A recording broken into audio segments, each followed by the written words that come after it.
कर्ण पिशाच ने को सिद्ध किया है। अमुक व्यक्ति यानी आप जिसके बारे में जानकारी लेना चाहते हैं उसके बारे में आपको उसका भूत भविष्य और वर्तमान बता बीच में 2:30 से 3 बजे एक ऐसी आकृति पूर्ण रूप से यहाँ से अगर उसके बाल चलते हैं तो यूं हाथ है उसके, यूं हाथ अगर हम करके खड़े हो उसके बाहर से उसके बाल दिख रहे हैं। हम हिल ना सके, शरीर यूं लग रहा था जैसे हजारों किलो का वजन हमारे शरीर के ऊपर पड़ा हुआ है। एक दिन वो हमसे कहते हैं कि यहाँ किस लिए आया है। दूसरी चीज थी उनकी एक ऐसी डरावनी सी हंसी जो उस माहौल को जो है ना बड़ा भयानक बना दिया उन्होंने। Hi everyone, welcome to our podcast. आज हमारे साथ जुड़े हैं मिस्टर शांतनु जोशी, जो कि हैं तंत्र शास्त्र के एक्सपर्ट और जो हमें आज बहुत सारे इंसाइट्स देने वाले हैं, बहुत सारी बातें बताने वाले हैं। हेलो सर, कैसे हैं आप? बढ़िया हूँ, नमस्कार। नमस्ते। ओम काली। ओम काली। तो इस पॉडकास्ट को शुरू करते हैं और मेरा सबसे पहला आपसे मैं ये पूछना चाहती हूँ कि आपकी जो ये तंत्र की जो ये यात्रा है, ये शुरू कैसे हुई और आपको ऐसा क्यों लगा कि यही आपके लिए एक उचित रास्ता है तंत्र का? तंत्र कभी भी आप शुरू नहीं करते हैं। हाँ जी। आप जब शुरुआत करते हैं, जैसे हमने देखा एस्ट्रोलॉजी है या और भी बहुत से ऐसे मार्ग बने हुए हैं जो आप शुरू करते हैं, लेकिन तंत्र को कभी शुरू नहीं किया जाता है। तंत्र की वास्तविक शुरुआत जो है वो साधना है। आप साधना की शुरुआत करते हैं, उसमें आगे तंत्र आता है। आप अगर एस्ट्रोलॉजर बनना चाहते हैं तो आप सीधा एस्ट्रोलॉजी करते हैं, वहां आपको साधना की जरूरत नहीं होती है। किंतु अगर आप तांत्रिक बन रहे हैं या तंत्र की तरफ जा रहे हैं तो वहां पर आपकी शुरुआत होती है साधना मार्ग में। तो हमारे जीवन की शुरुआत भी कुछ ऐसी ही रही। एक छोटा सा किस्सा है जो आपसे शेयर करना चाहेंगे। बिल्कुल। 14 साल की उम्र थी। 14 साल की उम्र में ही ये जो है शुरुआत हो चुकी है। हर घटना जो घटित होती है उसके पीछे कोई ना कोई कारण होता है। तो हमारे जीवन की आध्यात्मिक शुरुआत का भी एक विशेष कारण रहा। तंत्र आज के दौर में करने वाले आप किसी भी तांत्रिक से मिलिए या किसी अन्य साधक से मिलिए, वो आपको एक्सपीरियंस बोल करके जब बताएंगे तो एक शुरुआत होती है और उस शुरुआत के पीछे घटना जरूर होती है। जरूरी नहीं है कि वो रिवेंज की घटना हो, जैसा कि आजकल लोग तंत्र को रिवेंज से जोड़ करके देखते हैं कि कोई भी तांत्रिक है, कोई अघोरी है, वो रिवेंज के कारण बन गया होगा। ऐसा जरूरी नहीं है। एक शब्द आता है जो सबसे कॉमन है, वो है प्रेम। ये प्रेम जो है किसी भी रूप में हो सकता है। 14 साल की अवस्था में हमें जन्म देने वाली हमारी जो माताजी थी, उनका स्वर्गलोक गमन हुआ। वहां पर एक माँ के प्रेम की कमी को महसूस करते हुए हम भगवती की तरफ जो है अग्रसर हुए। ऐसे ही स्थितियों में आगे बढ़ते हुए कुछ विशेष घटनाएं उस दौर में शुरू हुई। कोई ज्ञान नहीं था कि तांत्रिक बनना है, ऐसा कुछ नहीं था। एक माँ के प्रेम की कमी कह सकते हैं, उसके लिए हमने साधना और भगवती को अपनी माँ मान करके शुरुआत कर दी। धीरे धीरे कब वो तंत्र में परिवर्तित हुआ वो हमें समझ में नहीं आया। आज भी ये समझ में नहीं आता है कि तांत्रिक बनने के लिए कोई सर्टिफाइड डिग्री चाहिए होती है क्या। ऐसा कुछ नहीं है। अगर आप नित्य कर्म में भी मंत्र जाप करते हैं तो भी आप एक तांत्रिक हैं। एस्ट्रोलॉजर बनने के लिए आपको क्लास ज्वाइन करनी पड़ेगी या पर्टिकुलर उससे रिलेटेड किसी व्यक्ति से जुड़ना पड़ेगा जो आपको डिग्री दे सकता है या फिर आपको नॉलेज देता है। तंत्र की शुरुआत से लेकर अंत तक आप ही सत्य होते हैं। यह है तंत्र और हमारे जीवन की शुरुआत। हाँ जी। ओके। बहुत देखिए, सबकी एक यूनिक कहानी होती है कि हमारा ये शुरू करने का एक ये रीजन है। हम ये भी कह सकते हैं कि आपकी ये जो जर्नी है तंत्र की, कोई पिछले जन्म का हमारा कोई लिंक था, इसीलिए आप इस मार्ग में आए, हम ऐसा कह सकते हैं? पिछले जन्म का कोई था नहीं, ये परफेक्टली साबित होता है आप इस जन्म में जो भी कर्मा कर रहे हैं वो आपके पिछले जन्म से कोरिलेटेड ही है। आप वही सब कर रहे हैं जो आपने पिछले जन्म में या तो छोड़ दिया है या आपने किसी के साथ में किया है, वो रिवर्स हो रहा है आपके साथ में। यही फैक्ट है। आप ये नहीं कह सकते मैं तांत्रिक बनना चाहता हूं और आप तांत्रिक बन जाएंगे, ऐसा नहीं हो सकता है।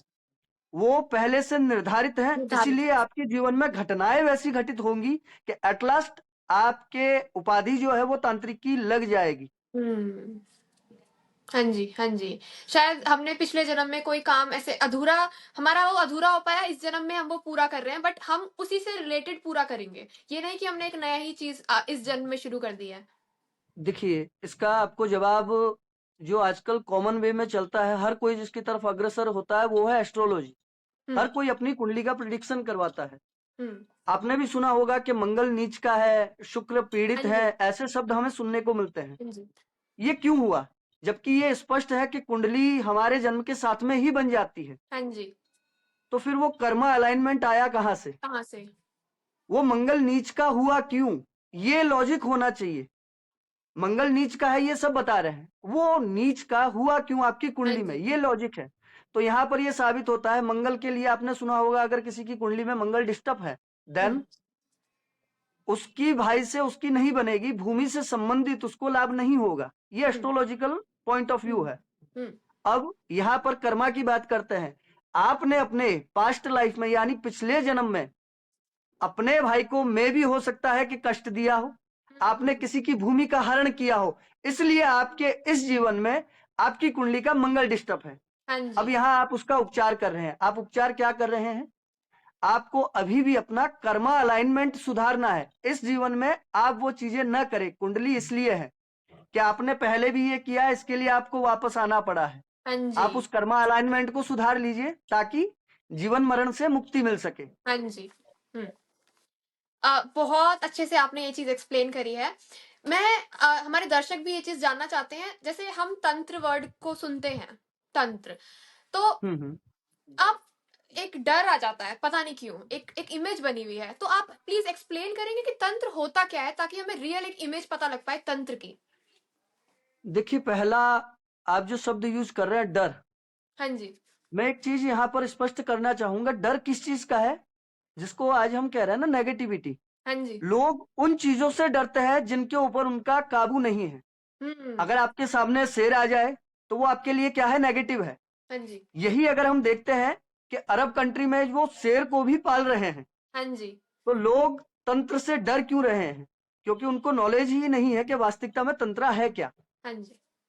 उन्होंने सिर्फ एक गेटअप जो है उसको तंत्र समझ रखा है। बड़ी बड़ी जटाएं बड़ी है, दाढ़ी मूछे बड़ी है, बहुत हुँ। से वस्त्र ऐसे धारण कर रखे हैं, तो वो उसको तांत्रिक मान रहे हैं, या ये समझ लेते हैं कि सामने वाले के गेटअप के अकॉर्डिंग ये तांत्रिक होगा, हुँ। या तंत्र को जोड़ा जा रहा है मसान से। हाँ जी। मसान में जो साधना करते हैं, जो तांत्रिक है, वो मसान से होते हैं, इसलिए उससे डर लगता है लोगों को।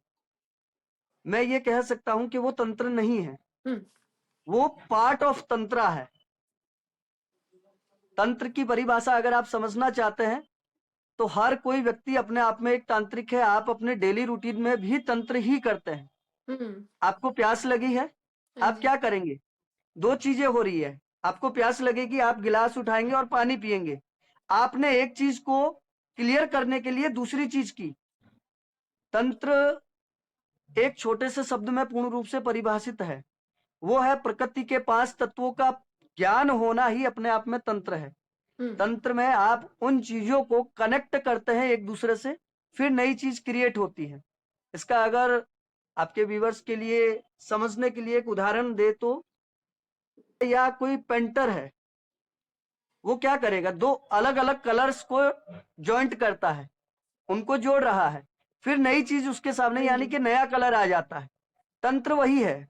5 तत्व है, आप किसी दो अलग अलग तत्वों को जोड़ते हैं, हुँ। फिर एक नई चीज जो है आपके सामने रिप्रेजेंट हो जाती है। हाँ जी। तो एक्चुअल में तंत्र वो है।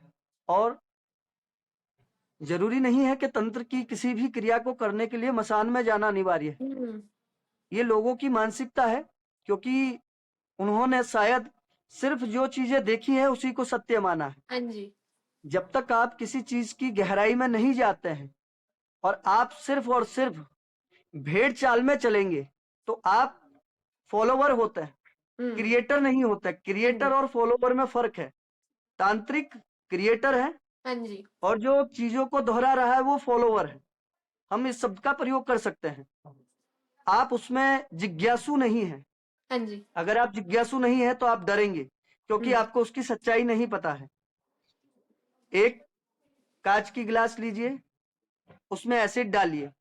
एक कांच की गिलास लीजिए, उसमें आप सादा पानी भर दीजिए।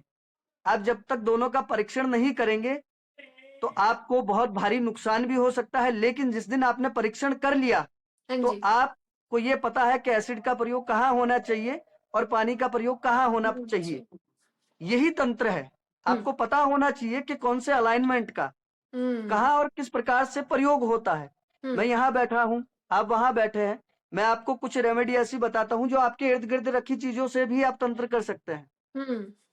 यही है तंत्र। ओके, आपने बहुत अच्छे से ये एक्सप्लेन करा है।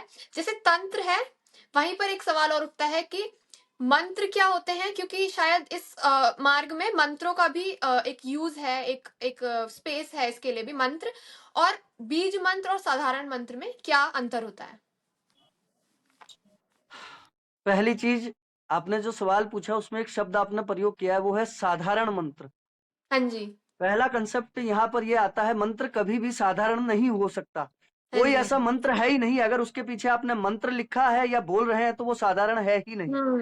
हाँ जी। आप यहाँ पर ये कर सकते हैं कि उसकी ऊर्जा से उसको डिफाइन कर सकते हैं कि किस मंत्र की ऊर्जा से आप समझ सकते हैं कि इसकी पावर क्या है। साधारण और विशेष जैसा कोई मंत्र नहीं है। सामान्य रूप से आप गृहस्थ हैं, हर गृहस्थ जीवन में एक ऐसे भगवान है जिनकी पूजा होती है। हाँ जी। वो है गणेश, गणपति भगवान। उनका सामान्य मंत्र है गंग गणपते नमः। हाँ जी। आपके दृष्टिकोण से ये साधारण यानी कि सामान्य मंत्र हो सकता है, लेकिन हम ये कह सकते हैं कि इसी गंग गणपते नमः से जो है तंत्र के षटकर्म संभव है। इसी से मारण, मोहन, उच्चाटन, सम्मोहन सभी क्रियाएं जो है संभव हो सकती है। तो पहली डेफिनेशन यही है कि साधारण कभी कोई मंत्र नहीं है। इसके अगर डीपली अगर हम जाते हैं, मंत्र कैसे बने? शब्दों से। शब्द कहाँ से मिले? हमने बचपन में पढ़ी है बारकड़ी, अ आ ई। ये क्या है? अगर आप तंत्र में जाते हैं तो वहां पर इनको मातृकाएं बोला जाता है। ये सभी दिव्य रूप हैं। महादेव के डमरू के नाद से जो अगर उत्पन्न हुआ है तो वो सामान्य नहीं हो सकता। आप अ से, ई से, छोटी ई से, बड़ी ई से, बड़े ऊ से, छोटे ऊ से, सभी से तंत्र कर सकते हैं। डिपेंड करता है कि आप उसका प्रयोग जानते हैं। आपको पता होना चाहिए कि उस मंत्र की आवृत्ति कितनी होगी, उसकी एनर्जी फॉर्म क्या है, उसके अकॉर्डिंग ही आप मंत्रों को डिफाइन करते हैं। दूसरा, आपने जिस चीज का और जिस वे में कहा है कि बीज मंत्र। हाँ जी। बीज मंत्र, एक शब्द बीज और संपूर्ण सृष्टि जिसमें समाहित हो जाती है, जिसी से उत्पत्ति होती है संपूर्ण सृष्टि की, वो है बीज। तंत्र हो चाहे मंत्र हो, चाहे आपकी जीवन की उत्पत्ति हो, निर्भर करती है बीज के ऊपर। सुनने में लोगों को लगता है बीज मंत्र, ब्रह्मास्त्र है बीज मंत्र।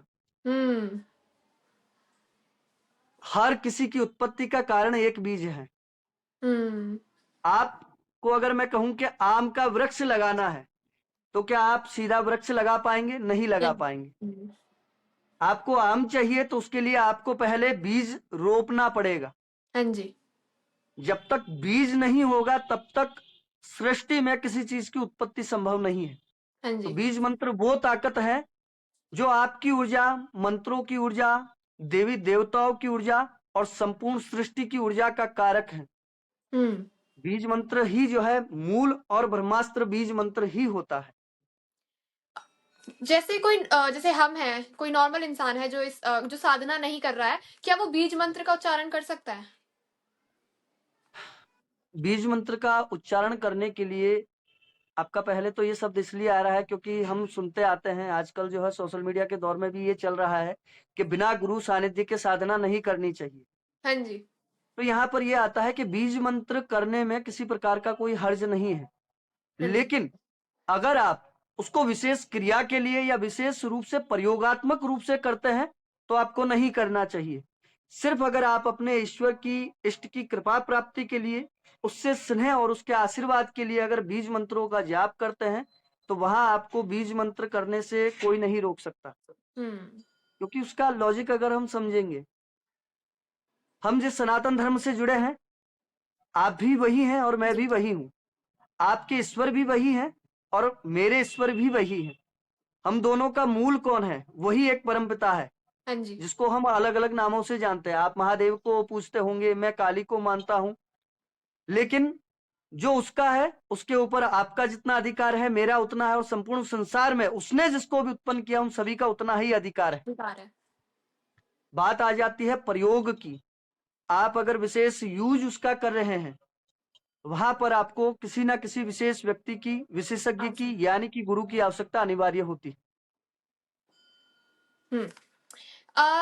जैसे कि जैसे हमने मंत्रों की बात करी है, जैसे हमारे 10 महाविद्या हैं, जैसे माता तारा है, बगलामुखी माता है, जैसे उनके मंत्रा जैसे बीज मंत्र हुए, और अगर किसी ने जैसे घर बैठ के 108 बार या फिर ऐसे मान लो मजे मजे में कि हाँ मैं भी करके देखता हूँ, उसने ऐसा कर दिया, क्या उसको एक्सपीरियंसेस होने लगेंगे? क्या होगा उसके साथ? क्योंकि ये एक है सवाल माइंड में।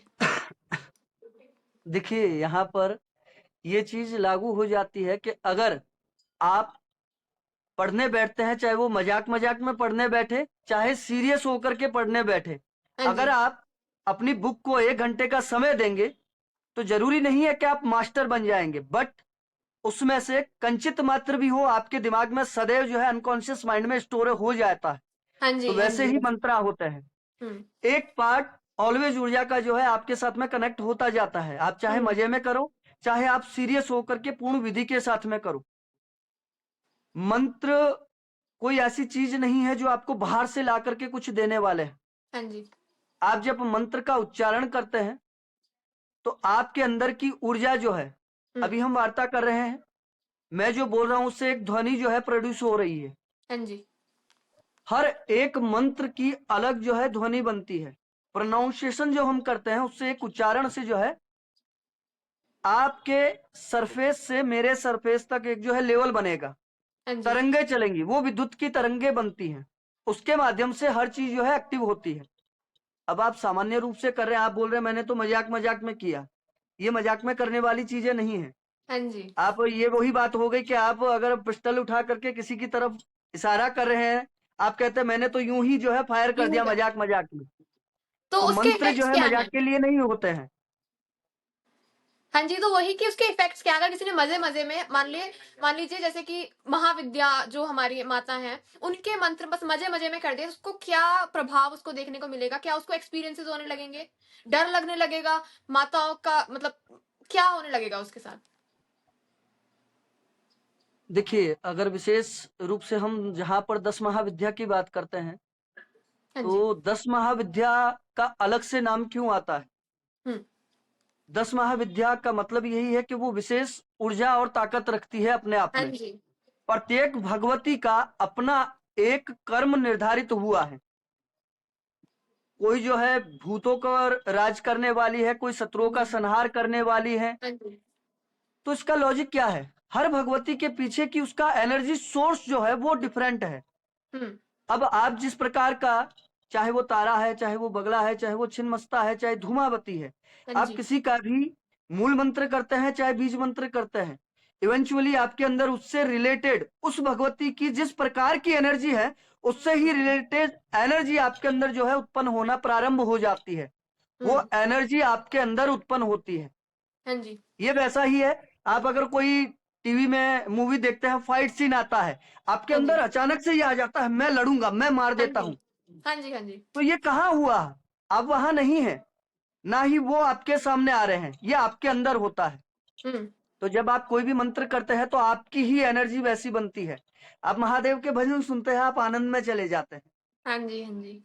आप काली के मंत्रों का उच्चारण सुनते हैं, अचानक से आपके अंदर एक अजीब सा क्रोध उत्पन्न होता है। क्रोध, हाँ जी, उग्र। अब बगलामुखी का सुनते हैं, आपके अंदर अगर कोई भी आपका शत्रु है, वो कॉन्शियस माइंड से इंस्टेंटली आपके सामने आ जाता है, आपके हम्म। अंदर आता है मैं उसको ऐसा कर देता हूँ।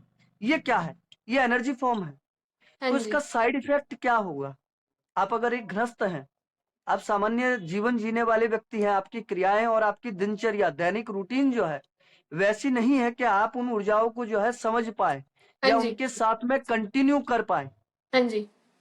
तो वो आपके जीवन में भय उत्पन्न नहीं करती है, वो अपने वास्तविक स्वरूप में ही आपसे जुड़ रही है। हम्म। लेकिन आपके दैनिक जीवन से वो चीजें जो है भिन्न है। वहां भिन्न पर है। आपकी दैनिक दिनचर्या और उनमें जो है चीजों में टकराव होगा। आपकी दिनचर्या है, आप सौम्य जीवन जीना चाहते हैं, आप सामाजिक स्तर से जो है एक अलग प्रारूप, आपने एक मुखौटा पहन रखा है, आप दुनिया के सामने बड़े शरीफ हैं, आपकी छवि जो है बहुत पॉजिटिव है।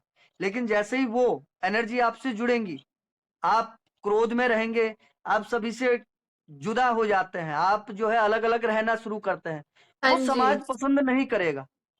इसलिए वो ऊर्जाएं आपके लिए उचित नहीं होती है। होगा क्या इससे?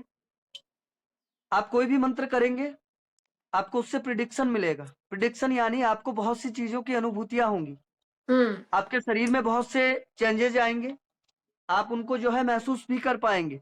हाँ जी। हो सकता है आपको रात्रि में सोते वक्त सपने के माध्यम से अजीब अजीब सी चीजें दिखाई देना प्रारंभ हो जाए। हाँ जी। काफी लोगों के एक्सपीरियंस रहते हैं ऐसी मंत्र साधनाओं में। यहाँ बैठे हैं, आसपास कोई नहीं है, लेकिन कानों की शक्ति इतनी बढ़ जाती है कि उनको हजारों लोगों की एक साथ बातें करने की जो है आवाजें सुनाई पड़ती। सुनाई देती है। काफी लोग जो है आंखें बंद करते ही उनको किसी के बारे में कुछ दिखाई देता है। आप मेरे हम्म। सामने बैठे, मैं आंखें बंद कर रहा हूँ, आपके बारे में मैंने सोचा, आपके पास्ट का मुझे कुछ दिखाई दे रहा है। ये मंत्रों के हम्म। माध्यम से हो रहा है, क्योंकि आपने हम्म। कहीं ना कहीं अपने अंदर उस शक्ति को जागृत किया है जो आपको भूत भविष्य और वर्तमान का प्रत्यक्ष दर्शन करवा सकती है। करवा सकती है। और ये एक स्थिति से अगर आप ज्यादा करते हैं तो जरूरी नहीं है कि आप आंखें बंद करके ध्यान लगा के बैठेंगे। सम टाइम ये भी होता है, आपकी आंखें खुली है, आप किसी से बात कर रहे हैं तो भी आपको उसके बारे में सब कुछ दिखाई देता पता है। लग रहा है। हाँ जी। तो हाँ ये जी। चीजें कॉमन पर्सन के लिए, जो ग्रस्त है, उसके लिए उचित नहीं होती है। हाँ जी। हाँ जी। जैसे इससे से ही मेरे पास 2-3 सवाल मेरे माइंड में आ गए हैं। जैसे आपने बताया कि अ, हम कहीं बैठे हैं और हमें सुनाई दे जाता है। इससे एक जैसे मैंने एक बुक रीड करी थी, अघोरा, उसमें कर्ण पिशाचिनी के बारे में बताया गया था कि वो हमारे कान में आके कुछ हमें कुछ बताती है, क्योंकि वो बुक एक अघोरी के ऊपर थी लिखी हुई। उस अघोरी का नाम विमला नंदा था और उसने अपनी पूरी लाइफ के बारे में उसमें बताया गया है। तो उसमें उन्होंने कर्ण पिशाचिनी के बारे में भी डिस्क्राइब करा था। इसके बारे में प्लीज कुछ बताएंगे हमें कि क्या है कर्ण पिशाचिनी? देखिए, पहली चीज के हम अघोर शब्द का जहां पर प्रयोग करते हैं, वहां पर एक चीज स्पष्ट हो जाती है कि अघोरियों के द्वारा की जाने वाली साधनाएं एक सामान्य और गृहस्थ साधक के लिए कभी उचित नहीं है। नहीं है। क्योंकि अगर हम इसके पीछे का लॉजिक समझे, अघोरी जो होगा उसका परिवार नहीं है, नहीं है। ना उसका पत्नी है, ना उसके बच्चे हैं, ना माँ बाप से, वो सभी से संबंध विच्छेद करके फिर जा रहा है। वो वहां पर कोई भी साधना अगर करता है तो उसके रिजल्ट के लिए वो पहले से तैयार है।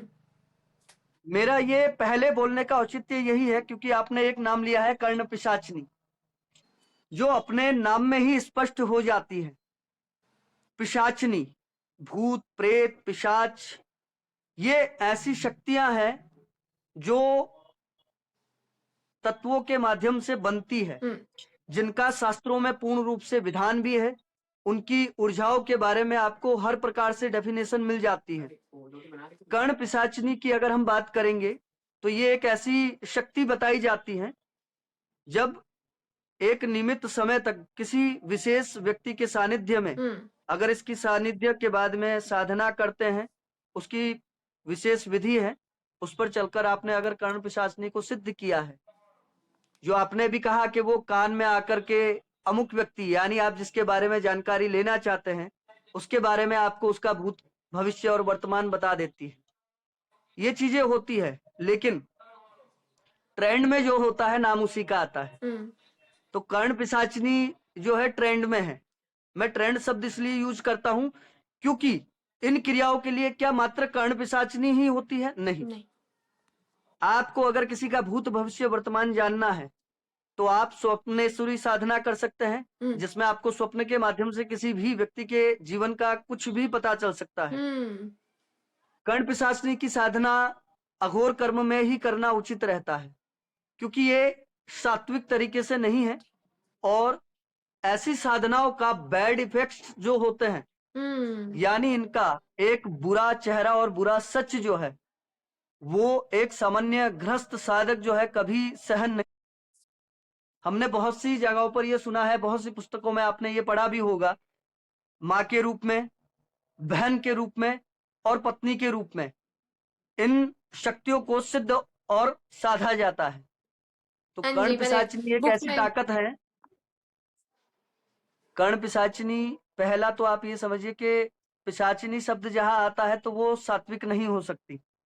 हम्म, दूसरी चीज, वो माँ के रूप में या बहन के रूप में साधने के बाद में आपको वो एनर्जी नहीं मिलेगी।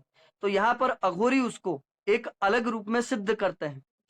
तो हाँ जी। ये शक्तियां ऐसे में उनके सप्तमेश और पंचमेश, हम्म। यानी कि उनकी पत्नी के भाव को और उनके संतान के भाव को हार्म करेगी, यानी कि नुकसान पहुंचाएगी।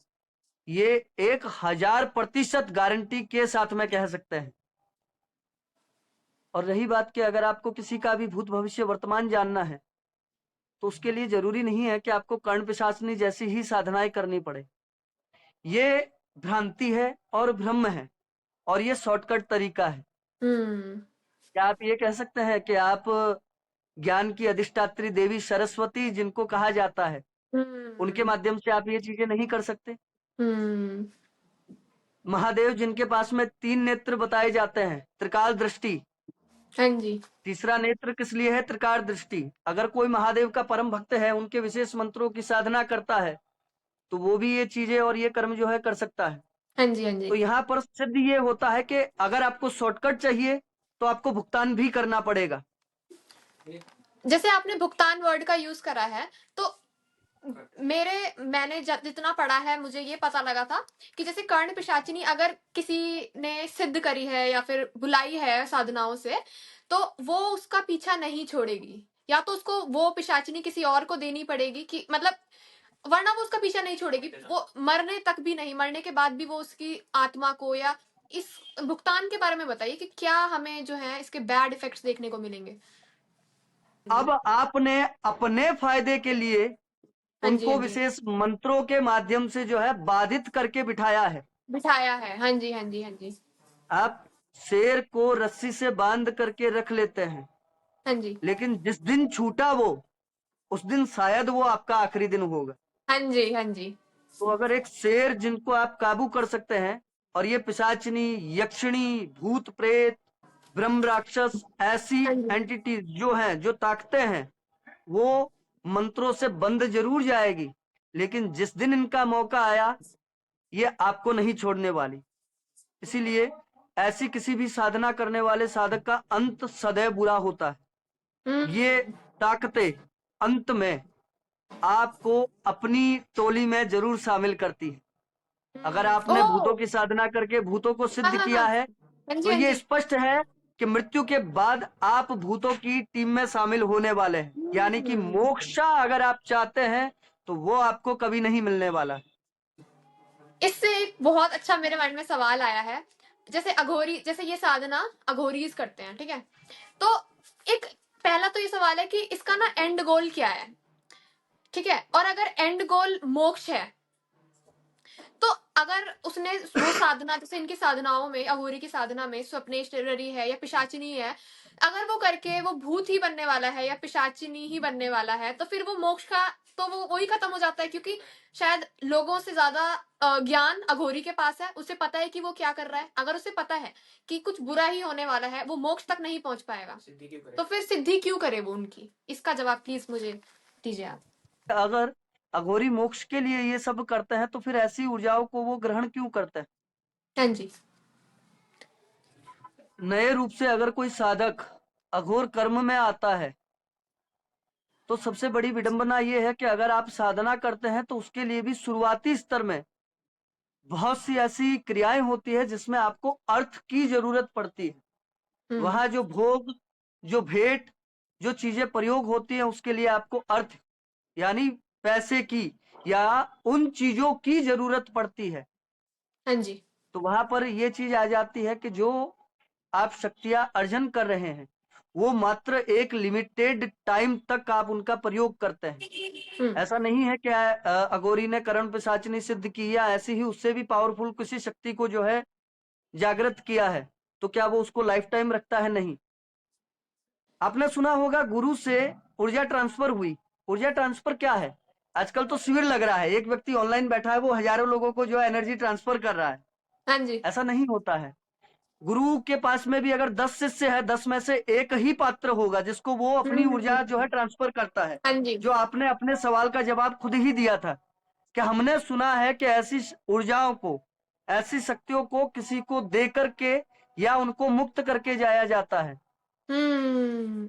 अघोर में शुरुआती स्तर में आप अपनी साधनाओं के लिए ऐसी शक्तियों का अर्जन करते हैं। जैसे ही आप एक पायदान ऊपर उठते हैं, आपके सानिध्य में जो उचित शिष्य होगा, आप वो ऊर्जाएं उसको ट्रांसफर कर देते हैं। आप मुक्त हम्म। हो चुके हैं उससे। हाँ अब जी। वो आपके शिष्य के पास में है, आप आगे के पायदान में है, वहां जाकर के वो अघोरी लुप्त हो जाएगा। वो ना आपको मसान में दिखेगा, ना वो आपके घर के इर्द गिर्द दिखेगा। वो या तो दिखेगा महाकुंभ में, या फिर वो हम्म। आपको कभी वापस लौट करके दिखाई नहीं हम्म। देगा। वो चले जाते हैं कहीं ऐसी स्थान पर जहां उनका संसार से जो है मुक्त। विमुक्तिकरण हो जाता है।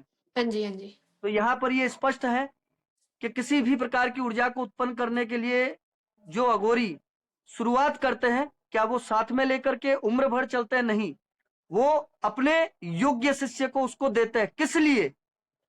उसको धन अर्जन करने के लिए, संसार के भोग के लिए नहीं। साधना में किसी प्रकार की बाधा ना आए, क्योंकि अर्थोपार्जन भी एक बाधा है। हम्म। ऐसी शक्तियों के माध्यम से एक लिमिटेड टाइम तक आप बैठे हैं, आप मंत्र जाप करेंगे। 21 दिन की मान के चलिए कि आपने साधना प्रारंभ की। अब वहां पर आपको भोग लगाना है, भेंट करनी है, चीजों की आवश्यकता है। क्या आप उठ करके जॉब करेंगे? नहीं कर सकते। आपको पूर्ण रूप से उसमें अगर विलीन होना है तो ऐसी शक्तियों के माध्यम से आप अपनी साधना में उनको सहायक बनाते हैं, ना कि हम्म। अपने ऐसो आराम के लिए ऐसी शक्तियों को जागृत करते हैं। तो ये वास्तविक प्रारूप।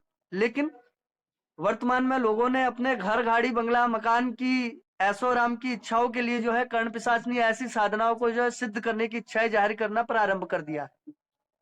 तो अगर कोई जो गृहस्थ है, वो अगर पैसे के लिए, बंगले के लिए इनको सिद्ध करे, तो क्या उसे पैसा बंगला मिल जाएगा? देखिए, कर्मा की और भाग्य की, भाग्येश जो होता है उसकी बात करें, कुंडली दिखाते हैं ना, तो वहां पर होता है कि आपके जीवन में इस समय पर आपको ये चीज मिलनी है। हाँ जी। इसका मतलब क्या है? सब चीज का समय निर्धारित है। हाँ जी। आज के दौर में हम एक चीज का यूज करता है, वो है क्रेडिट कार्ड। हम्म। ये क्रेडिट कार्ड है। हम्म। तंत्र में मैं दो शब्दों का प्रयोग करता हूं, प्राकृतिक और अप्राकृतिक। दूसरा, ऐसी ऊर्जाओं के लिए भी वही शब्द आएगा, क्रेडिट कार्ड। हम्म। क्रेडिट कार्ड एक ऐसी सुविधा है कि जो फिलहाल आपके पास में अगर कैश नहीं है, फिर भी आपको कुछ चाहिए तो वो आप ले लेते हैं। लेकिन हम्म। आपको भी पता है बाद में। 45 डे आई थिंक होता है, मैं यूज नहीं करता, बट आई थिंक हम्म। उसके बाद में आपके इंटरेस्ट लगेगा। तो ऐसी ही चीजों की या ऐसी ही पिशाचनी भूतों के माध्यम से आप जब चीजों को प्राप्त करते हैं, वो अवश्य मिलती है, लेकिन वो आपके भाग्य की नहीं है, वो आपके इष्ट ने, आपके ईश्वर ने नहीं लिखी है। तो उसका हम्म। भुगतान कैसे करना पड़ेगा? पहला तो जो आपने लिया वो रिटर्न होगा। दूसरा, वो जहां से आई है उसका इंटरेस्ट भी चार्ज होगा, और वो इंटरेस्ट कहां से जाएगा? या तो आपके परिवार से, या आपके हम्म। बच्चों से, या आपकी पत्नी के माध्यम से। जो लेकर उसको आया वो लेकर जरूर जाएगा।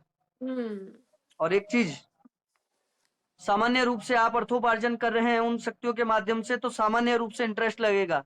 वही कंसेप्ट क्रेडिट कार्ड का, महीना 3 महीना नहीं भरा तो वही 12% का इंटरेस्ट 50% होगा।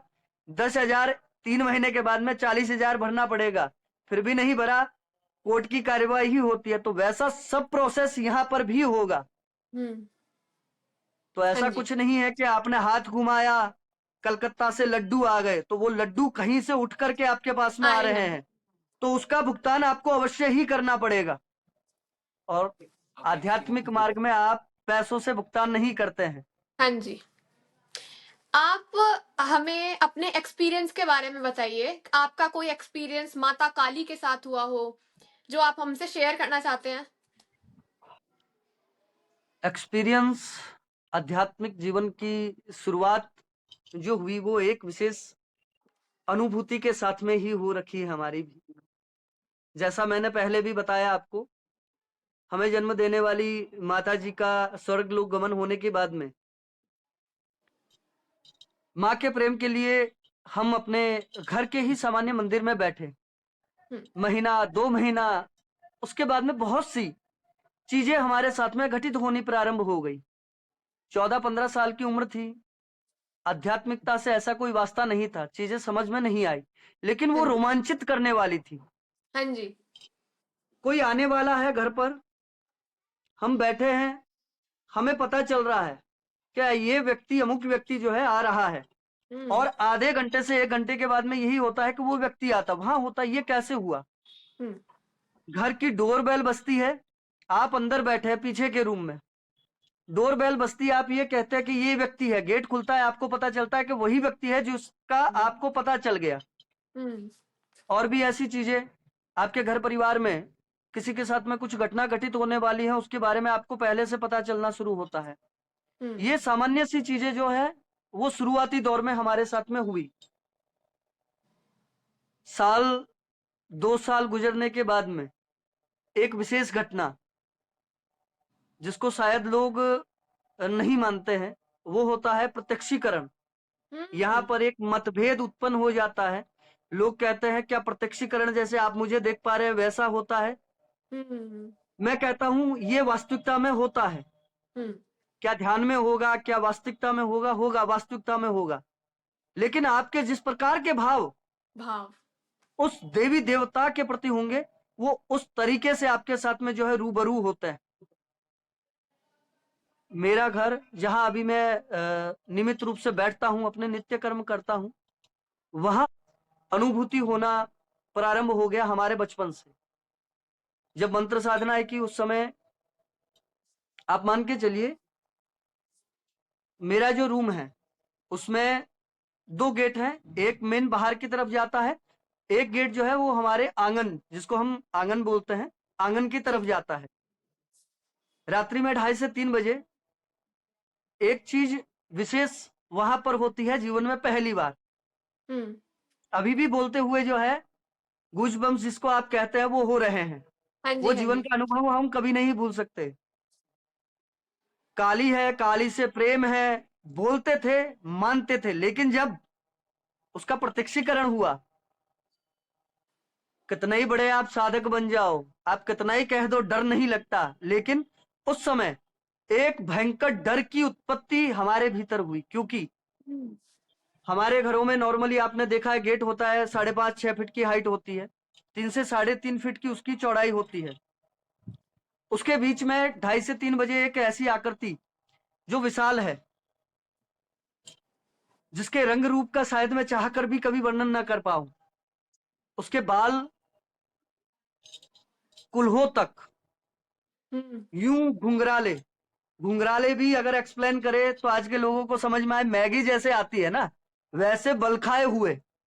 पूर्ण रूप से यहां से अगर उसके बाल चलते हैं तो यूं हाथ है उसके, यूं हाथ अगर हम करके खड़े हो, उसके बाहर से उसके बाल दिख रहे हैं, जिसको लोग काली कहते हैं। मैं कहता हूं वो पूर्ण रूप से काली नहीं है, वो इतना घोर नीला वर्ण है कि आप काले और नीले का फर्क नहीं समझ पाते और आप उसको काली कहते हैं। वो घोर नीला वर्ण है, नीला इतना है कि वो काला हो जाता है अंत में। उस रूप की जब हमने प्रत्यक्षीकरण किया, पहली स्थिति यह थी, हमारे मुंह से शब्द न निकल पाया, हम हिल न सके, शरीर यूं लग रहा था जैसे हजारों किलो का वजन हमारे शरीर के ऊपर पड़ा हुआ है। श्वास चल रही है, लेकिन हम अपनी अंगुली का ये एक सिरा भी यूं मूवमेंट नहीं कर पाए। ये स्थिति 5 से 10 मिनट तक चली। उसके बाद में पुनः वही, अगर हमने मां कहा है तो फिर ये घोर रूप क्यों है तेरा। वहां पर पुनः जैसे ही हृदय से मां के रूप में ममता जागृत हुई, वो भयंकर रूप भी जो है ममता वहीं बन गया। और हमें उसके जो कहते हैं ना काली डरावनी है, मुझे नहीं लगता। डर कहां होगा, जब आप उसको माँ नहीं कह रहे हैं, हमने देखा हाँ है। जी।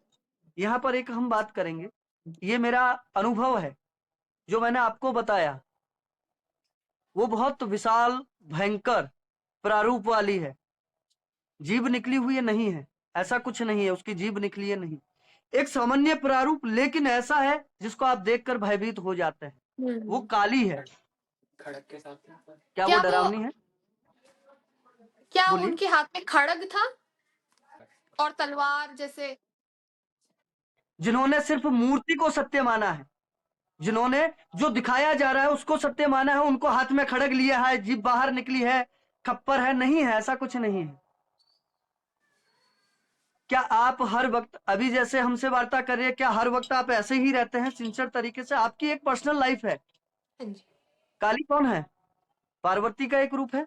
हाँ जी। वो महादेव के पास में बैठेगी तब अलग होगी। गणेश को प्रेम करने वाली पार्वती अलग है। काली का आप वर्णन पढ़ेंगे, काली ममतामयी है। उनके सामने शिव का जो है बाल रूप का आपको वर्णन मिलेगा। क्या वो उस समय भी खड़ग लिए है? नहीं, वो ममतामयी भी है। ये आपकी मानसिकता है कि आप अभी भी सत्य से अवगत नहीं है। आप जो दिखाया जा रहा है, जो भ्रम आपके सामने बनाया गया, आप उसको सत्य मान रहे हैं। जब तक आप उसके वास्तविक रूप को नहीं समझेंगे, मैंने जो देखा वो आपके और मेरे जैसे दिखने वाली एक प्रारूप वाली स्त्री है, लेकिन उसका तमोगुण है। जब वो आपके सामने होगी तो उसका घोर और तमोगुण जो है आपके अंदर भय उत्पन्न करेगा। लेकिन खड़ग लिए है, मुंड लिए है, यूं जटाए पकड़े मुंड की नहीं, ये सच्चाई हम नहीं मानते, क्योंकि मैंने ऐसा अनुभव नहीं किया है। मैं आज भी अगर आपके सामने बैठ के आंखें बंद करूंगा, मुझे मैया हंसती हुई दिखाई देती है, काली। वो बैठी है, एक हाथ उसका अभय मुद्रा में है, जो वर प्रदान करने वाली है, मुझे तो वैसी काली दिखती है। हाँ जी। रण में अगर है, शत्रु के लिए अगर है, हाँ उस जी। समय वो अगर खड़ग में दिखाई देती है तो समझ में ही आए। हाँ जी। मुझे जी। आपका एक्सपीरियंस सुन के बहुत अच्छा लगा है। मैं इसको ना वर्ड्स में एक्सप्लेन नहीं कर सकती हूँ। मुझे मुझे आज बहुत अच्छा लगा सच में ये सुनकर, और मुझे ऐसा लगता है कि शायद व्यूअर्स को भी बहुत अच्छा लगेगा। आपका एक्सपीरियंस आपने बहुत अच्छी तरीके से एक्सप्लेन करा। ये बात सच है। माता का जो काली माँ, मैं आपको एक एक्सपीरियंस अपना बताना चाहती हूँ। हम 1 साल अभी नहीं हुआ है, हम लास्ट ईयर माँ दक्षिणेश्वर काली टेम्पल गए थे। तो वहाँ जैसे माता का रूप बड़ा उग्र है, बट मैंने जब वहां माता की मूर्ति देखी, मुझे माता इतनी सुंदर लगी, इतनी सुंदर कि मैं एक्सप्लेन नहीं कर सकती उसको। वो वो वो उनका ना रूप ही बहुत अलग था। वो बहुत सुंदर लग रही थी। मतलब मैं इसको एक्सप्लेन करते करते भी थोड़ा ऐसा हो रहा है कि कैसे एक्सप्लेन करूं इस चीज को। देखिए, ये सारी चीजें कहां से, मैंने शुरुआत में ही एक चीज आपसे स्पष्ट की, एस्ट्रोलॉजर बना जाता है। बहुत से ऐसे कार्य है आज के दौर में, जैसे टैरो कार्ड रीडिंग भी है, हाँ जी। वो आप बनते हैं, आप टैरो कार्ड रीडर बन रहे हैं। आपको कोई साधक नहीं बना सकता कभी भी। हम्म। आपको मैं टैरो कार्ड देता हूं, आपको 6 महीने क्लास लेनी है, आप टैरो कार्ड रीडर बन जाएंगे। हाँ जी। लेकिन मैं ये कह देता हूं, आपको हनुमान से प्रेम करना है, आपको काली से प्रेम करना है, आप कर पाएंगे नहीं। ये नहीं, अपने आप होगा, अपने आप ये होता है। अपने आप होता है। तो तंत्र, साधना से तंत्र, साधना किसी के कहने से नहीं होगी। दूसरा, आप किसी के कहने से भैरव, हनुमान, काली, महादेव प्रेम नहीं कर सकते। और जब तक प्रेम नहीं है तब तक आप कुछ भी नहीं कर सकते। ये बहुत बड़ी सच्चाई है। हाँ जी। जैसे ना, जैसे अभी हमने बात करी है, तो एक मेरे मन में ये सवाल है कि ना, ये सुनते हैं कि इसने इस देवता या देवी को सिद्ध कर लिया है।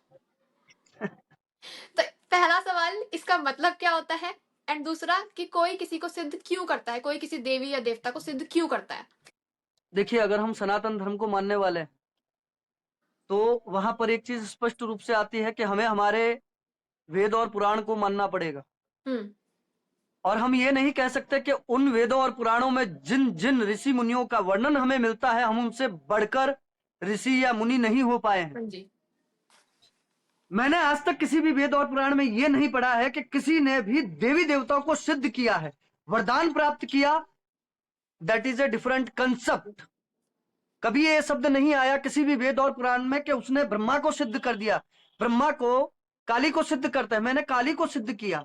अच्छी बात है, जिसके चरणों में महादेव पड़े हैं, जो अपने उग्र रूप में जब आई, क्योंकि काली उग्रा ही है, महादेव जिनके पैरों में आ गए, तुम सामान्य इंसान होकर को उसको सिद्ध करने की बात करते हो। यहां यह साबित होता है तुम मृग तृष्णा में भटकने वाले हो और तुम्हारे आंखों के आगे अभी भी ब्रह्म है। तो आपके सवाल के हिसाब से मैं ये कह सकता हूं, देवी देवता कभी सिद्ध नहीं किए जा सकते, क्योंकि एक सवाल, क्या मंत्र आपने बनाए हैं? कहां से प्राप्त हुए? वेदों से, पुराण में से, वेद में से। वो सिद्ध है, इसीलिए हमारे वेदों और पुराणों में है। वेद और पुराण का प्रत्येक मंत्र पहले से सिद्ध है। हाँ जी। तो आपने मंत्रों को सिद्ध किया नहीं, मंत्रों के माध्यम से देवी देवताओं को सिद्ध किए। देवी देवताओं के लिए मंत्र है, वो उनकी स्तुति है। तो आप भटके हुए हैं, जो पहले से सिद्ध है उनकी स्तुति ही मंत्र है। हाँ जी। उनको मनाने का तरीका मंत्र है, उनके सामने निवेदन करने का तरीका मंत्र है, जो पहले से सिद्ध होकर के हमारे वेदों में है। हाँ जी। आपको एक चीज पता है, छोटी सी बात बताता हूं। लोग जो है श्री सूक्त का पाठ करते हैं, हर कोई बताता है लक्ष्मी चाहिए तो श्री सूक्त का पाठ करो। हाँ जी। श्री सूक्त क्या है, किसी को पता है? लक्ष्मी के लिए कर रहे हैं। हाँ अरे जी। भैया, लक्ष्मी कौन है? वो किसी की पत्नी है, वो विष्णु की पत्नी है। तुम्हारे लिए वो धन है, लेकिन वो किसी की पत्नी है। और श्री सूक्त की उत्पत्ति कब हुई नहीं पता है। श्री सूक्त की उत्पत्ति का अगर वर्णन समझेंगे तो आपको मंत्रों का रहस्य समझ में आएगा, और वहां ये स्पष्ट हो जाएगा कि आप किसी देवी देवता को कभी सिद्ध नहीं कर सकते। श्री सूक्त की उत्पत्ति का यहाँ पर मैं आपको संदर्भ देना चाहूंगा।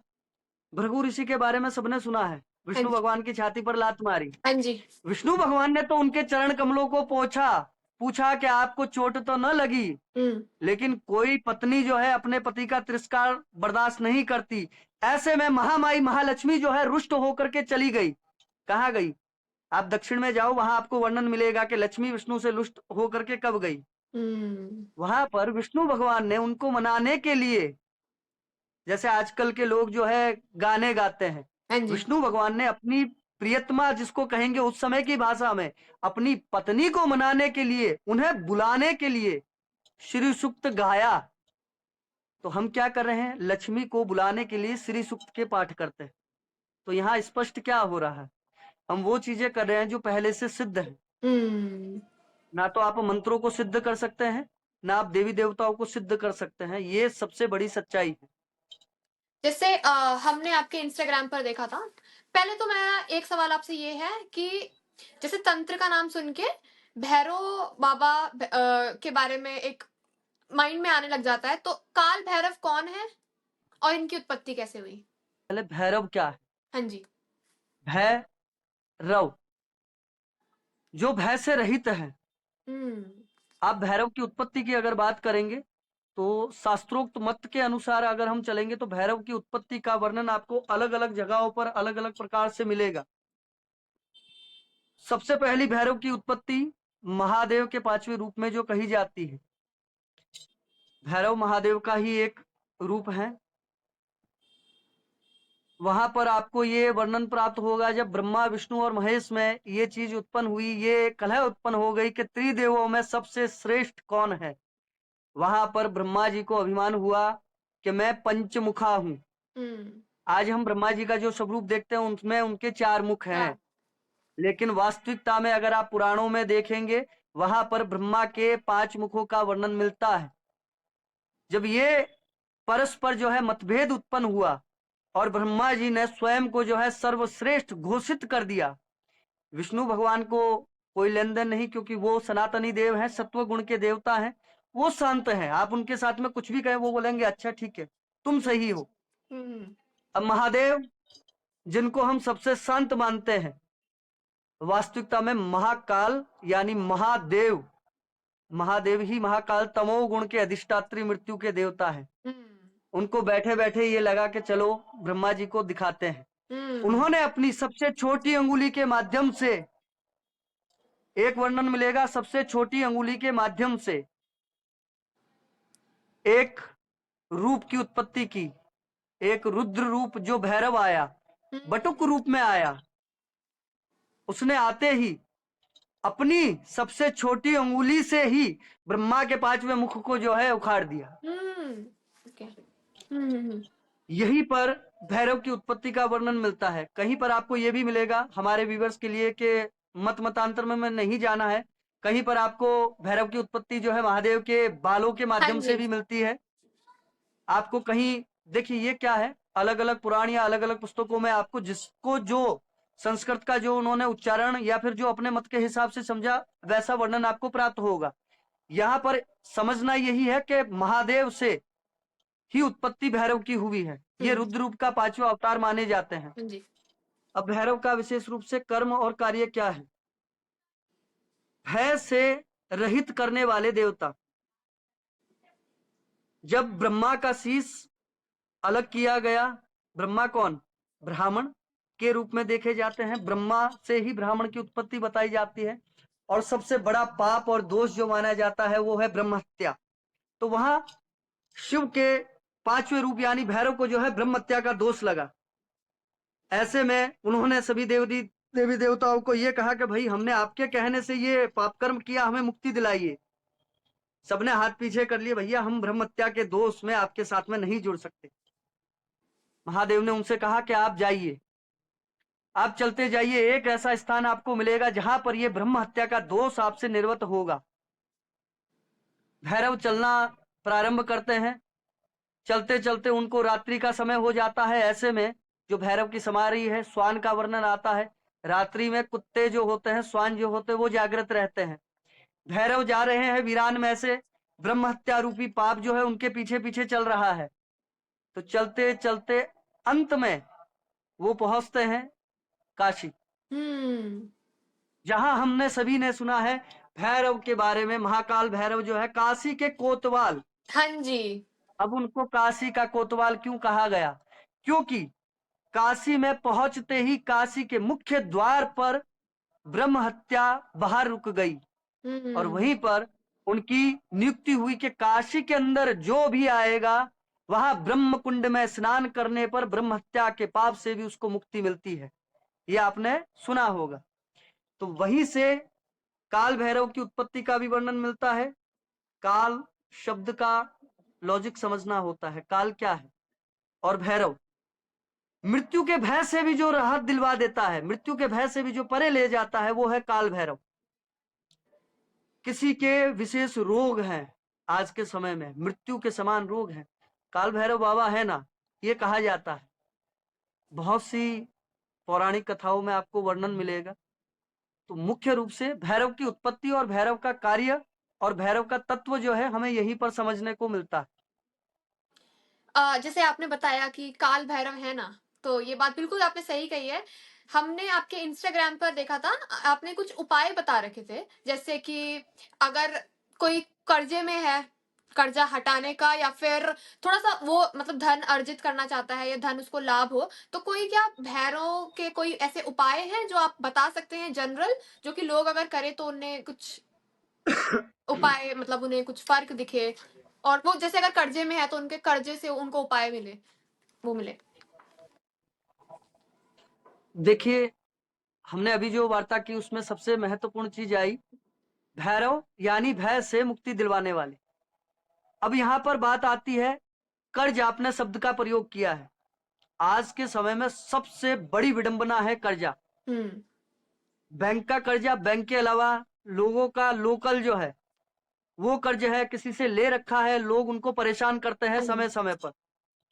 ऐसे में हो क्या रहा है, वो डिप्रेशन का शिकार हो रहे हैं। भय बना हुआ है उनको उन लोगों का कि वो फोन करेंगे, मैसेज करने वाले, या अगर उनसे कर्ज मांगने के लिए आ रहे हैं तो वो डिप्रेशन का शिकार हो रहे हैं। तो उसी भय से मुक्ति दिलाने के लिए भैरव के कुछ उपचार जो है वो मैं बताना चाहूंगा। हम इसको तंत्र और एस्ट्रोलॉजी, जैसा कि एस्ट्रो और तंत्रा दोनों का जब कॉम्बिनेशन बनाएंगे तो आपके सामने एक ऐसी रेमेडी आएगी जो आपको तुरंत रूप से रिजल्ट प्रदान करती है।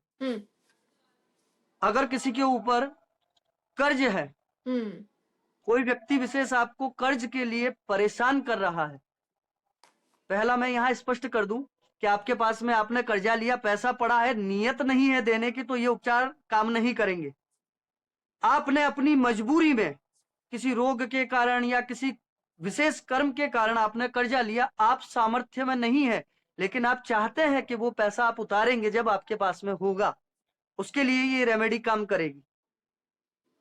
ऐसी स्थिति में आप अपने नजदीकी किसी भी भैरव मंदिर में जाकर के भैरव बाबा के ऊपर कड़वा सरसों का जो तेल आता है, वो अगर आप नियमित रूप से अर्पित करते हैं, डिस्पोजल गिलास जितना आप नियमित रूप से लेकर के जाइए, आपको भैरव बाबा के सिर से लेकर के पांव तक उनको नहला देना है, जैसे शनि भगवान के ऊपर किया जाता है।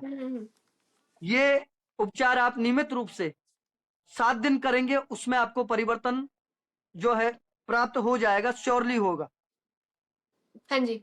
दूसरी बात आती है, उसी कर्ज के लिए कोई व्यक्ति विशेष आपको परेशान कर रहा है, इसकी भी रेमेडी हमने बता रखी है।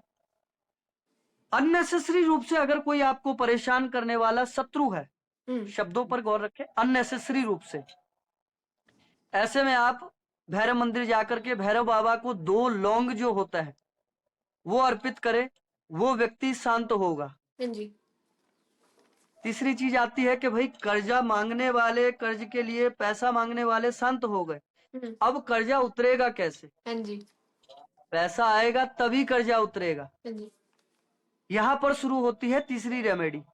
इसमें आपको 4 रविवार तक एक विशेष क्रिया दोहरानी होगी। उसमें आप बाजार में आपने देखा होगा चंदन मिलता है, लकड़ी, चंदन की छोटी लकड़ी जो आती है, छोटे से रूप में 30-35 रुपए में आपको मार्केट में प्राप्त होगी।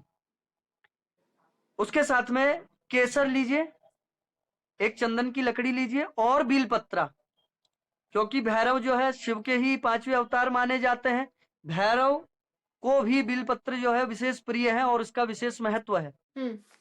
आप सरसों का तेल चढ़ा रहे हैं, साथ में रविवार के दिन विशेष रूप से आप भैरव मंदिर जाइए, संभव हो तो उनका पंचोच्चार पूजन करने के बाद में वही सरसों का तेल अर्पित करें और भैरव के शीश के ऊपर बीलपत्र को शुद्ध करके रिंग रिंग भैरवाय नमः चंदन से लिख करके भैरव के शीश के ऊपर रख दीजिए। बीलपत्र की संख्या 3, 5, 7, 11 यानी एक ही में आप रख सकते हैं।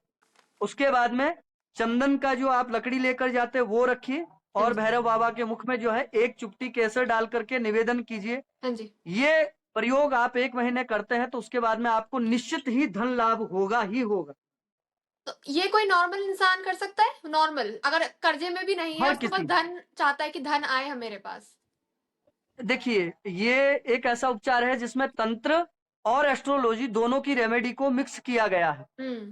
भैरव के ऊपर सरसों का तेल चढ़ाना भैरव तंत्र से रिलेटेड, और सरसों का तेल, सरसों के तेल से किसी भी प्रकार के रोग की निवृत्ति भी होती है। शनि के ऊपर, शनि भगवान के ऊपर भी जो है, किसी का शनि अगर भारी है तो उसके लिए भी किया जाता है। इवेंचुअली अगर आपके ऊपर कर्ज बन रहा है तो शनि भी डिस्टर्ब होगा। सेकेंडली भैरव बाबा के आपने देखा होगा क्या चढ़ता है, सिंदूर चढ़ता है, केसरिया कलर का जो हनुमान जी के भी चढ़ता है। आप तेल चढ़ाते हैं तो तेल और सिंदूर का कॉम्बिनेशन जो है वो मंगल को भी ऑपरेट करता है। तो एस्ट्रोलॉजी और तंत्र का ये सामान्य कोई भी व्यक्ति जो है ग्रस्त जीवन जीने वाला, जो विशेष मंत्र साधनाएं नहीं करता है, वो अपने डेली रूटीन में भी सामान्य दिनचर्या करते हुए ये प्रयोग कर सकता है। इसके साइड इफेक्ट नहीं होते हैं। आपने बहुत बहुत अच्छा ये उपाय बताया एंड आई एम श्योर जितने हमारे व्यूअर्स हैं वो इस उपाय को जरूर करेंगे। एक चीज और आपसे हमें जाननी थी कि बोला जाता है कि जैसे बेड है हमारा बेडरूम में, उसके सामने मिरर नहीं होना चाहिए, शीशा नहीं होना चाहिए, इसका क्या रीजन है? या फिर कोई मतलब कि कोई नेगेटिव एनर्जी आ जाती है, क्या इसका क्या एक वजह है और कितना सच है इस बात में? आपको अगर अपने घर से बाहर जाना है, क्या आप अपने घर की दीवारों के आर पार निकलते हैं? नहीं। लॉजिकल। हाँ जी। मैं जो भी बात लिखता हूँ, आप बार बार, जैसे इंस्टाग्राम का भी आपने नाम लिया, मैं हर कहीं पर लोगों को यही फैक्ट समझाना चाहता हूँ। हर चीज जो है लॉजिकल समझनी चाहिए। आप घर से बाहर आने और जाने के लिए एक गेट का सहारा लेते हैं। आपके घर में अगर सिर्फ दीवारें होंगी तो आप नहीं आ जा पाएंगे। आप साधना करके क्या कहते हैं, थर्ड आई जागृत कर रहे हैं, आज्ञा चक्र को जागृत करते हैं। हाँ जी। आज्ञा चक्र आप खुली आंखों से, या सामान्य व्यक्ति जो नहीं देख पा रहा है, वो एक साधक देख पा रहा है। क्या देख पा रहा है, एक डायमेंशन जो है, उसके बीच का जो पर्दा है वो आपने खोल दिया। तो उसके लिए कुछ चीजें जो है वो बहुत विशेष रूप से काम करती हैं तंत्र में, वो है मिरर। आपने कभी नोटिस किया है, आप जब भी आईने के सामने खड़े होंगे ना, वो आपको रिफ्लेक्शन दिखाएगा। हाँ जी। ओरिजिनल नहीं है वो आपका प्रतिबिंब है, वो आप नहीं है, हाँ जी। वो आपका प्रतिबिंब है। यानी आप और आईना, उसके पीछे थर्ड, वो तीसरा है कोई। आप इसका प्रयोग अगर जानना चाहते हैं, कभी आपने त्राटक के बारे में अध्ययन किया है, तो त्राटक के कई प्रयोग होता है जिसमें आईने का आपके सवाल से जो है कोरिलेट होता है पूर्ण रूप से।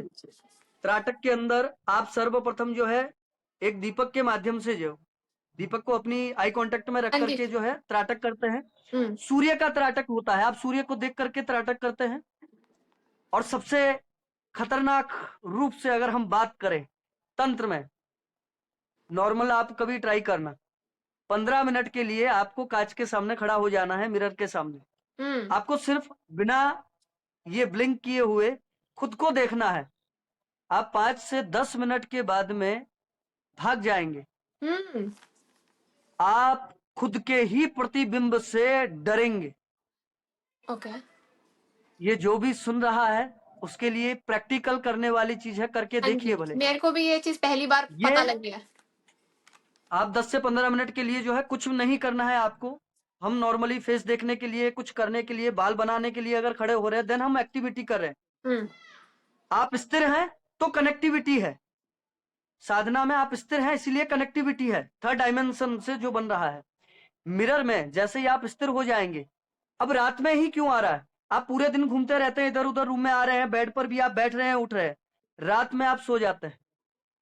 और हमने सुना है सपने भी जो है क्या है, सपने में हमने ये स्पष्ट रूप से समझा है कि हमारी बॉडी जो पंच तत्व से बनी है और हमारी सोल जो है वो अलग है।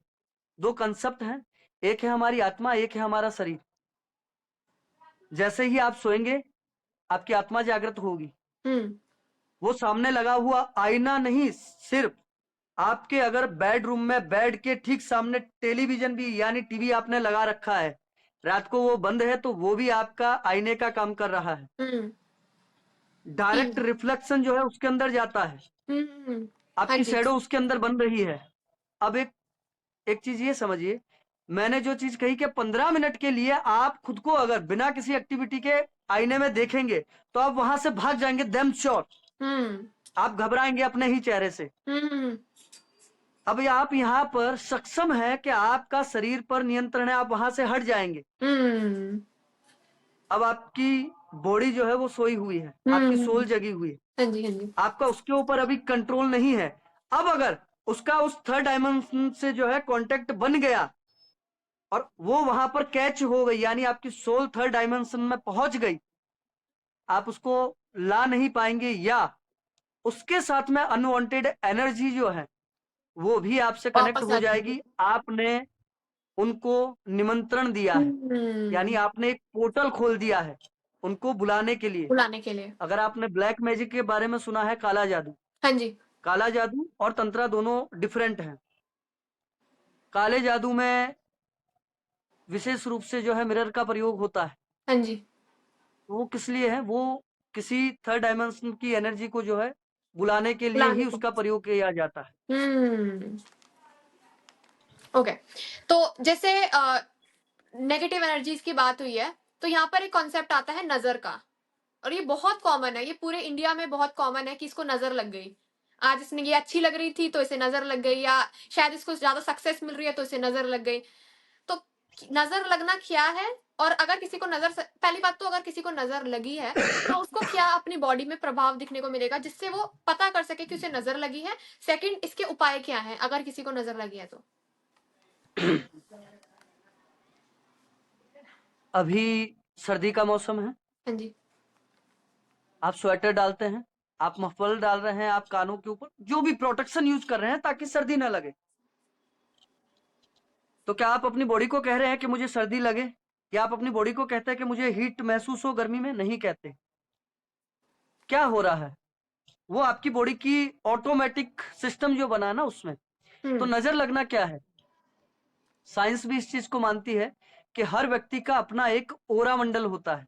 ऑरा, हाँ जी। ओरा मंडल जो है, ओरा आपकी बॉडी है, आपकी बॉडी के बाहर 1 इंच से 1.5 इंच तक का ओरा मंडल हर व्यक्ति का बना है। वो लाइट के रूप में होता है, येलो, व्हाइट या हाँ जी, अलग अलग। अलग, हाँ जी।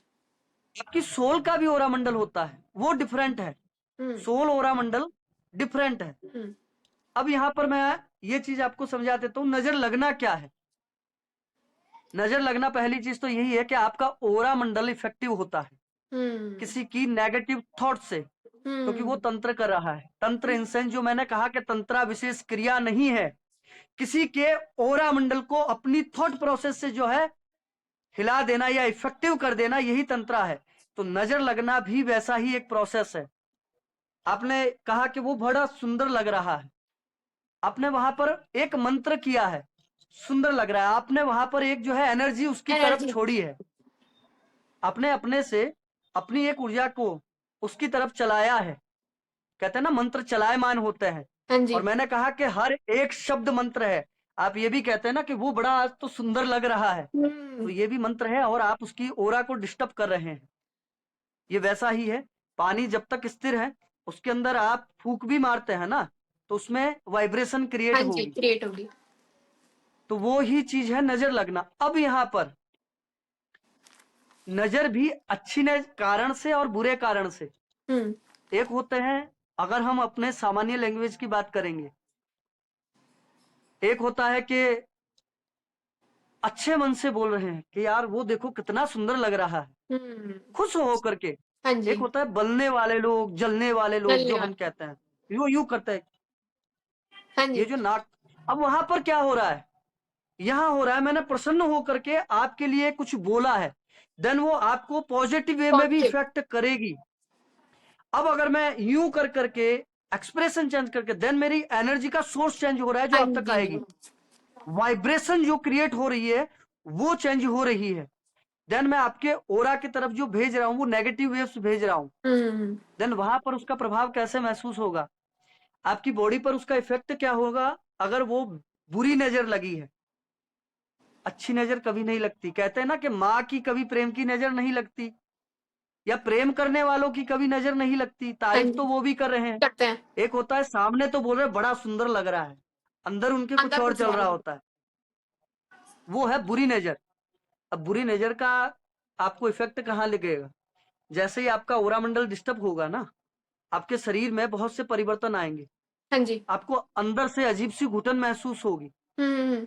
मे भी हो सकता है फीवर आ जाए, वॉमिटिंग जैसी चीजें भी नजर लगने में देखी जाती है। जब छोटे बच्चों को नजर लगती है, टोक लगती है, तो उनको वॉमिटिंग होने लगती है, हाँ जी। उनको बुखार आ जाता है। हम्म।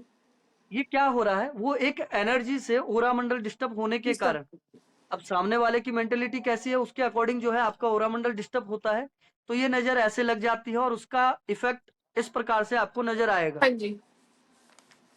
तो इसके फिर उपाय क्या हैं? घरेलू उपाय जो नॉर्मल डेली लाइफ में भी लोग कर सकते हैं। इनके उपचार वही हैं जो आपने भी किए हैं, मैंने भी किए, और हमारे हर व्यूवर ने अपने बचपन में किए होंगे, या अपने बच्चों के लिए आज भी करते हैं। जैसा कि हमने सुना है, हम लोग बट्टी बनाते थे बचपन में, हमारे ऊपर नजर लगी है, बट्टी बनाना, हाँ जी, हाँ जी। उसको तेल में भिगोया, 7 बार रोटेट करो उसको अपने ऊपर से, फिर जला दो। हाँ जी। और माएँ क्या करती थी, जो हमारी माँ होती थी, वो चप्पल लेकर के उसको मारती थी, बुरी नजर हट जाए। ये क्या हो रहा है, वो वापस जिस प्रकार की नजर लगी है उसको वो उस एनर्जी से काट करते हैं, जो तंत्र में शब्द आता है काट करना। तांत्रिक खंजर लेकर के काट कर रहे हैं, हमारी माताजी चप्पल लेकर के काट करते थे। ये हुआ एक कॉमन जो हम करते आए हैं। उसके अलावा भी छोटे मोटे उपचार जो है वो मैं बता देता हूँ। हाँ जी। अगर किसी को भी नजर लगती है, बुरी नजर से वो अगर प्रभावित है, ऐसे में आपके घर में अगर सी सॉल्ट यानी समुद्र का जो खड़ा नमक आता है, अगर वो है, उसको आप अपनी हथेली में रख करके 7 बार अपने ऊपर से घुमा करके बाहर ले जा करके फेंक दीजिए। इससे भी नजर जो लगी है उसमें फायदा होगा। दूसरा, इसके अलावा आप विशेष रूप से अगर आपके घर में बार बार ऐसी स्थिति आती है किसी विशेष सदस्य पर, या आपका घर का कोई भी सदस्य हाँ जी। बाहर जाकर के आता है, फिर बीमार पड़ जाता है, बार बार वो नजर लगने का शिकार बनता है, घर का जो एंट्रेंस है, मेन द्वार है, वहां पर आप एक कांच की गिलास में सी सॉल्ट आधा भर के उसको रख दीजिए, हाँ और जी। वो होगा सेंटर पॉइंट, हाँ ताकि जी। आप घर से निकलते और एंटर करते वक्त ऑलवेज जो है उसके सेंटर से होकर के निकले। तो इससे भी बुरी नजर जो है हटती है।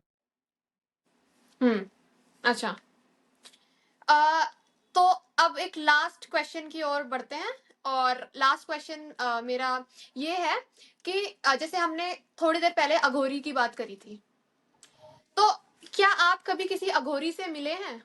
और अगर आप कोई एक्सपीरियंस बताना चाहें, और उनका दिनचर्या क्या होता है, मतलब उनका, ये एक नॉर्मल सी बात है कि अघोरियों का जो लाइफस्टाइल है वो बहुत अलग है और साधकों से या नॉर्मल इंसानों से। तो उनके बारे में अगर आप बता सकें, उनके बिहेवियर के बारे में, कि अघोरियों का ये बिहेवियर होता है। क्योंकि मैंने ये पता, मतलब वीडियोस देख के भी यही पता लगता है कि वो बहुत रूड होते हैं, किसी से अच्छे से बात नहीं करना चाहते हैं। तो आप प्लीज एक इमेज बताइए अघोरियों की, आपका रियल एक्सपीरियंस के साथ। मैं जब 22 से 23 साल की अवस्था में पहुंचा, जब मेरी 22 से 23 साल की उम्र थी, मंत्रों के साथ में जिन जिन चीजों की मुझे अनुभूतियां हो रही थी, वो अंदर से आज आप जो शब्द कहते हैं तंत्रा, उसकी हाँ जी। तरफ मुझे अग्रसर कर रही थी। ऐसे में हम्म। मेरी भी जिज्ञासा बनी कि तंत्र में अघोर शब्द बहुत सुना है, तो किसी अघोरी की तलाश करते हैं। हाँ जी। तलाश करने पर नहीं मिले, लेकिन हमारे घर से तकरीबन 15 से 20 किलोमीटर दूरी पर गोचर भूमि है। गोचर यानी कि ऐसा स्थान जहां गायों के लिए वो रिजर्व्ड रहता है। हाँ जी। वहां बहुत अंदर एक अघोरियों का स्थान मुझे देखने को मिला। वहां पर एक व्यक्ति विशेष, जिनको हम अघोरी कहेंगे, उनकी वैसी ही वेशभूषा जो आपने कहा हमने देखा है, कोई वस्त्रों का फॉर्मल्टेशन नहीं है, जैसे है मलिन है, क्या पहना कैसे पहना, कोई लॉजिक नहीं है उनकी जिंदगी का, जिसकी वजह से हम उनको रूड मानते हैं। हमने प्रमाण नहीं जानना चाहा, हमने वही बात हमने देखा हुआ है, उनकी रूपरेखा के अकॉर्डिंग हमने कहा कि ये तो रूड होंगे। मेरी उनसे मुलाकात हुई। शुरुआत के कुछ दिनों में उन्होंने वास्तविकता में हमारे साथ में भी रूड व्यवहार किया। बात ना करना, हम जाकर के बैठे हैं, उन्होंने रिप्लाई नहीं किया। हम उनसे कुछ पूछ रहे हैं, जवाब नहीं देते थे। ज्यादा से ज्यादा 1 घंटे बैठे तो यूं देखते, यूं खाली घुर के देखा, फिर वापस बैठ जाते, अपने कर्म में लग जाते। हमारी भी यही सोच हो गई कि जो हमने सुना क्या यही सत्य है। फिर हमने कुछ समय और गुजारा। फिर वहां पर एक चीज होती है, एक दिन वो हमसे कहते हैं कि यहाँ किस लिए आया है। मैंने कहा कुछ नया चाहते हैं, अघोर क्या है या तंत्र मंत्र में आगे कैसे बढ़ सकते हैं, मैं ईश्वर से मिलना चाहता हूं अगर बाबा, तो कैसे उनको पा सकता हूं। दूसरी चीज थी उनकी एक ऐसी डरावनी सी हंसी, जो उस माहौल को जो है ना बड़ा भयानक बना दिया उन्होंने। मैं भी थोड़ा सा विचलित हुआ, मैंने कहा ये क्या हो गया। हाँ जी। फिर उन्होंने शांत होकर के एक बात कही कि अगर तुम जो चाहते हो तो वो तुम्हें मेरे पास में इतने दिन बैठने के बाद में भी समझ में नहीं आया कि यहाँ पर कोई सिंहासन लगा है, यहाँ कोई 56 भोग लगा है, क्या मेरे वस्त्रों में कोई सुगंध आ रही है। मैंने कहा नहीं आती है। क्या तुम 10 दिनों से आ रहे हो, तुम्हारे आते ही मैंने कहा आइए आइए बैठिए, मैंने यूं कपड़े सही किए, मैंने यूं बाल संवारे हैं। जब तक तुम ये नहीं समझ जाते कि ये जो तुम कर रहे हो और जो हम कर रहे हैं उसका भेद क्या है, जब तक तुम संसार के बंधनों में बंधे हो, तुम्हें ये है कि लोग मुझे कैसा जज कर रहे हैं, तब तक तुम उस ईश्वर को प्राप्त नहीं कर नहीं कर पाओगे, सकते। क्योंकि तुम हो ही नहीं। ये उनका जवाब था। हम अघोरी हैं।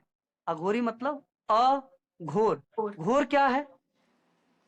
जो गहरा है, गहरा। हाँ जिसको जी। समझा नहीं जाता। अब आगे अ लगा है, जो बहुत सरल है। हम्म। आप अभी मुझे कह सकते हैं क्या मैं रूड हूं? आप बताइए, क्या मैं रूड हूं? आप कह सकते हैं मुझे कभी गुस्सा आता होगा? मैं नहीं। घोर हूं। मैंने छुपा रखा है खुद को आपके हम्म। सामने। ये हम सभी कर रहे हैं। ये हमारा सेकंड फेस है। हम्म। अघोरी क्या है? वो जो है वो सामने है। उनको क्रोध आया आपके ऊपर, वो आपको गाली भी निकाल देंगे। वो आपके ऊपर अपने पास पड़ी, उनका जो मन कर रहा है वो जैसे है वो आपके सामने है। हाँ जी, हाँ हम जी, हाँ जी। फॉर्मेलिटी में जी रहे हाँ हैं। जी, हाँ जी, हाँ जी, हाँ जी। वास्तविकता में अघोरी जो है वो एक सच्चा भक्त इसीलिए बन पाता है, उनके पास में ताकत इसीलिए है क्योंकि वो फॉर्मेलिटी से बाहर है। बाहर वो है। अघोरी है। हम्म। अघोर का अर्थ ही नाइस। यही है, जो सरल है उसको आपको दिखाने के लिए सुंदर नहीं बनना है। मैं अभी बैठा हूं, मैं अपना बताऊंगा। हम्म। मुझे भी थोड़ा सा मैं ऊपर उठा हूं, पूर्ण अघोर नहीं हो पाया। मैं यहाँ बैठा हूं, ये लेके बैठा हूं। मैंने बाल बनाए हैं, तिलक लगाया है, उनको फर्क नहीं पड़ता है। हाँ जी, हाँ जी, हाँ जी, आप उनको समझ गई। कैसा देख रहे हो, उनको नहीं, आपके सामने उनको अच्छा नहीं बनना है। हाँ जी। उनको खुशी मिल रही है। वो जंगल में पड़े हैं, मिट्टी में पड़े हैं, उनके मुंह पर जो है मिट्टी लगी है, उनके वस्त्र जो है मिट्टी में सन चुके हैं। हम क्यों झड़काएंगे ऐसे? हम्म। सामने वाला क्या कहेगा, अच्छा नहीं लग रहा है। हाँ जी, हाँ जी, हाँ जी। उनको उनको दिखाना ही नहीं है, उनको हाँ जी। परमात्मा को दिखाना। और परमात्मा ये नहीं देखता कि नहीं इसके देख वस्त्र सकते। मलिन है कि अच्छे हैं। वो आत्मा देखता है। वो आत्मा से बहुत सरल और सौम्य होते हैं जितने भी अघोरी हैं। हाँ जी। आप कभी बैठोगे ना, और लोगों को अघोरी अच्छे क्यों नहीं लगे या हम्म। रूड क्यों लगे? कौन से लोग? आप किनकी बात कर रहे हैं? जो उनका इंटरव्यू लेने जा रहे हैं, हम्म। जो उनसे सवाल करना चाहते हैं कि आप बताइए उनकी जीवनी क्या है, उनका जीवन क्या है, वो आपको इंटरव्यू क्यों देंगे? उनकी हम्म। पर्सनल जिंदगी है, निजी जिंदगी है। आप चाह रहे हो, आप उनके हम्म। ऊपर फोर्स कर रहे हो कि वो आपको बताए। और वो वहां है इसीलिए क्योंकि वो किसी को कुछ बताना नहीं चाहते। हाँ जी, हाँ जी, हाँ जी। मुझे आपसे बातचीत करके बहुत अच्छा लगा एंड आपने बहुत अच्छे से अघोरी के बारे में एक्सप्लेन करा एंड और माता काली वाला आपका एक्सपीरियंस और मैं उसके बारे में मेरे पास वर्ड्स भी नहीं है एंड कर्ण पिशाचिनी ये सब आपने बहुत अच्छे से एक्सप्लेन करा। मैं आपका धन्यवाद करना चाहती हूँ कि आपने टाइम निकाला और हमारे पॉडकास्ट में आए। जी। ओम काली ओम कास को काल। हम